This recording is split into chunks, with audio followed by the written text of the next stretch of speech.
What's going on, guys? Andrew Piluk here, back again with another video. Today, we're going to be looking at the Toronto Maple Leafs, and I don't know. I'm trying to figure out the direction that I want to go with this, but it's kind of like an update on where they're currently standing and whether or not myself and you watching believe that they can get past the first round. Can they win a playoff round and go from there? Can they beat their demons and go on to the next round, which seems crazy because for a lot of teams, it's like, can they finally win the Stanley Cup? And for the Leafs, it's like, sure, we want to win the Stanley Cup, but can they get past the first round? Can they finally eliminate some of those demons? So if you are new here, make sure to like this video and subscribe. I'd really appreciate it. Join the squad. There's a lot more Maple Leaf content coming, lots of playoff content for sure, as you guys know. But I really wanted to update you guys, give you guys some numbers, show you guys some stuff here. And we're going to talk about basically how they'll match up in the first round currently with the team that they're probably most likely going to be facing, and that's the Tampa Bay Lightning, which that's no easy matchup. So if we're really taking a bigger look at this Leaf team has a guy who's going to score 60 goals. You know, we're going to knock on what we want. We want that to happen. A guy like Mitch Marner who could hit 100 points, which he probably will. Which what's his number at right now? I'll check. And at the time recording this, 94 points. Like he's very likely to hit 100 points. We've got guys on good contracts that are contributing. There's lots of depth. The blue line is much better than it's been before. We'll look at special teams numbers. They've been a lot better. And they just look like a more well-rounded team. They look like a team that's much better than before. Franchise record in wins, in points. And the reason why I'm making this is because I keep going back to it. Do you have the confidence in this team that they can make it to round two? Now, this is the first thing I want to bring up. So these categories are huge when it comes to the playoffs. So for sorting by power play percentage, the Leafs currently, at the time I'm recording this, hold the best power play percentage in the entire NHL at 27.83%.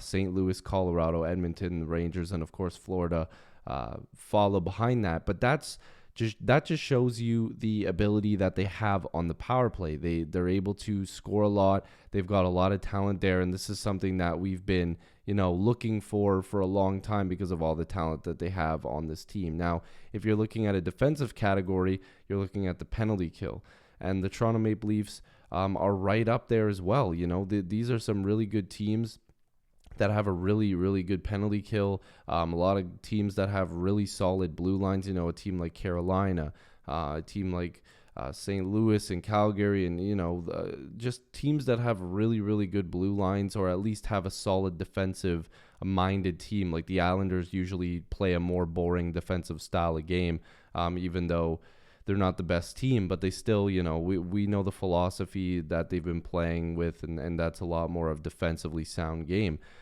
So the Leafs are up there with the best when it comes to the power play and the penalty kill. And I believe the Leafs lead the league right now in shorthanded goals. The Leafs are actually scoring a ton shorthanded. So you're getting that good defense on a penalty kill. You're getting that good offense on a power play. So those things are huge. If you get opportunities in the playoffs, you need to bank in on that. Now, something I brought up before was their point total. So Austin Matthews obviously having a wicked season, 102 points in 70 games.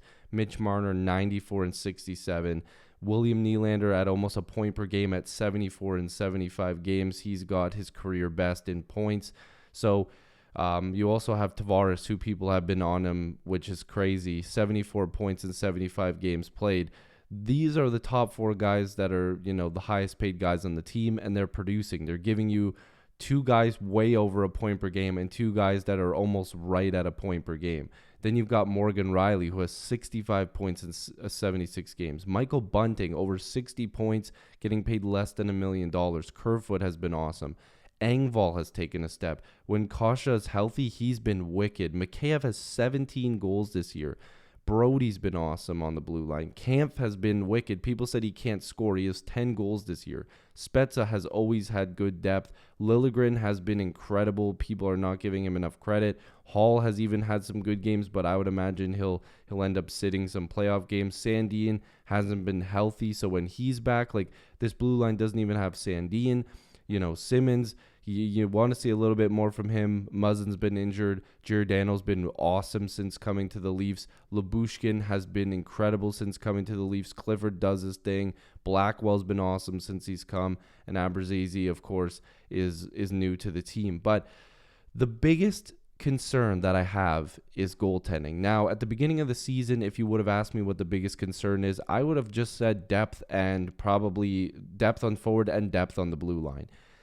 But that's not really the case anymore. The Leafs have shown that they have depth at both of those positions.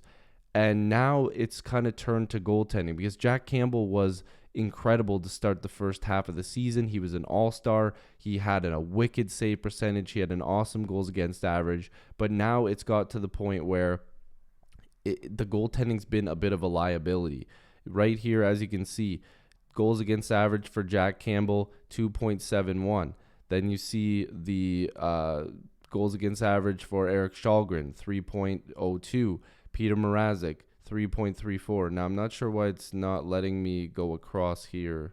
But anyways, all of their save percentages are... Oh, there we go. Sorry, I didn't realize that they had it square right here before I had to shift over. But the save percentage, 912 for Campbell, 895 for Källgren, 888 for Mrazek. So Campbell's at respectable numbers, but it's because of his incredible start to the season. Källgren's been pretty good. He's probably the backup, but Mrazek is like a non-option at this point. But I'm not sure how comfortable I really am with playing Jack Campbell and being like, okay, he's got the Leafs, because there's been a lot of games where there's been a lot of really poor goals going in, and there's been games where I've really liked the way Källgren plays, but the numbers show you that they're not jumping off the page. The Leafs don't have an incredible amount of good goaltending right now, and that could be a problem if their current matchup is against a team like Tampa. Right now, the Leafs lead the season series 2-1-0. They won the first game in overtime. They lost the second game. And then, of course, more recently, they won 6-2.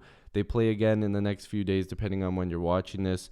But if you look at Tampa, you're obviously looking at an incredibly deep team, back-to-back Stanley Cup champions. Stamkos, Hedman, Point, Kaloran, Kucherov, Cirelli, Palat, the list goes on and on. Even Corey Perry is having an insane season, 17 goals. Sergachev's having a big year. Ross Colton, this team is deep. They've got guys all over the roster. Hagel hasn't even been that good since he's come over, but man, if he really starts to score more goals and gets hot before the playoffs, man, it's just something else. This team always has a really deep team. Their goaltending has been awesome. Brian Elliott's been good with a 2.35 goals against and a 915 save percentage. Vasilevsky, 2.46, 917 in 58 games played. So if you compare that over here, Jack Campbell's only played 46 and doesn't have as good numbers. Of course, with more games, you can improve that. But playing more games and having these kinds of numbers, it just goes to show you that this team is very deep, and they have that good parts of their roster everywhere. They don't really lack in any category. So the Toronto Maple Leafs have to be very careful about how they go about this series. They need to score the lights out, and I think the whole defensive style game needs to be thrown out the window. And I think that some people will think I'm nuts for saying that, but the way the Leafs have been playing now is they're very offensively heavy, and they rely on their blue line to stop some poor chances. In previous years, they've had problems doing that because the blue line sucked. This year, they have depth. They brought in Giordano. Liljegren has been amazing. They've got Justin Hall, who's probably going to be in the press box. You've got Sandin. You've got Muzzin. You've got depth. You've got Morgan Riley. You have TJ Brody. They have legitimate depth. So This year, if they play more of a run and gun style, they might be able to have more of an effective blue line by just letting their forwards go to town. And that's why they've been winning games. I mean, that 6-2 game against Tampa, if you can duplicate that a couple of times, you're laughing. But I genuinely think that the Tampa matchup probably is better suited for the Leafs because while they are a physical team, they're not as physical as a team like Boston is because Boston also has a mental edge over the Toronto Maple Leafs. I think most teams do, but Boston has a legitimate mental edge over the Leafs. So I think that I would love to play Boston round one, beat them, and move on. I think that would be incredible. It's like a dream scenario. But I think if we're talking better matchup, it's probably the Tampa Bay Lightning. So we'll have to see. I'm kind of turning this over to you. I wanted to present some facts and some stats and let you guys kind of give your own opinion here. But my opinion is they have to play a very offensive style of game. That's the way this team has been built, and they have to go forward with it. So if you are new here, make sure to like this video and subscribe. I'd really appreciate it. Join the squad. I do love and appreciate you guys as always, and hopefully I'll see you in the next video or stream. Go Leafs go. Peace.